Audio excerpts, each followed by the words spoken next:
Everyone thought Dean Martin had it easy.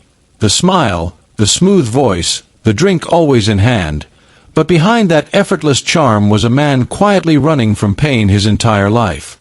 Born Dino Paul Crocetti on June 7, 1917, in Steubenville, Ohio, Martin was the son of Italian immigrants who spoke little English and lived far from glamour, a childhood that left him feeling like an outsider long before fame ever found him.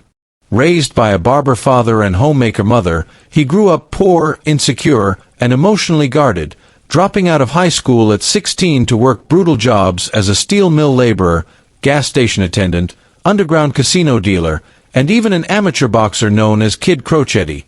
Experiences that hardened him and shaped the calm, unbothered persona he would later perfect. Music became his escape, and inspired by Bing Crosby, he reinvented himself as Dean Martin, singing with a relaxed, intimate style that felt more like quiet conversation than performance. His life changed in 1946 when he teamed up with Jerry Lewis, forming one of the most successful comedy duos in history, though behind the scenes the partnership was strained by clashing personalities and emotional distance, ending in a bitter split in 1956.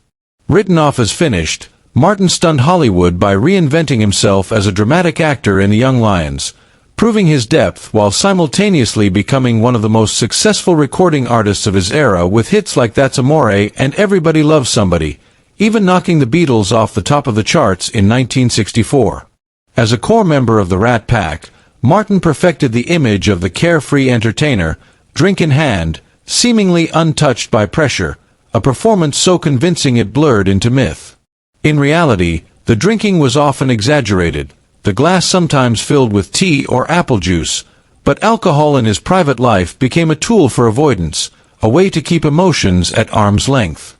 Married 3 times and father to 8 children, Martin loved his family but struggled to express it, often choosing work and emotional distance over confrontation.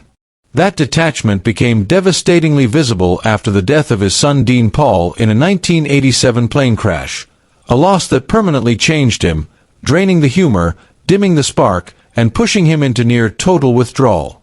Diagnosed with lung cancer in 1993, Martin declined surgery, choosing to face the end on his own terms, retreating quietly from public life until his death on Christmas Day 1995 at age 78. In tribute, the lights of the Las Vegas Strip were dimmed, honoring not just a legend, but a man whose dark side was never scandal or cruelty, but silent grief, emotional isolation, and a lifetime spent hiding pain behind one of the most iconic smiles in entertainment history.